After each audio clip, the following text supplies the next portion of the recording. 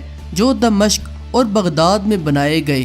جس وقت یورپ کے ہسپتال صرف موت کا انتظار گاہ تھے، مسلمانوں کے ہسپتال زندگی اور شفا کے مرکز تھے۔ یہ وہ وراثت ہے جو ہم نے بلا دی۔ رفیدہ اسلمیہ کا وہ چھوٹا سا خیمہ دراصل اس فکر کا بیج تھا جس نے انسانیت کی خدمت کا وہ پودا لگایا جس کا پھل آج بھی دنیا کھا رہی ہے۔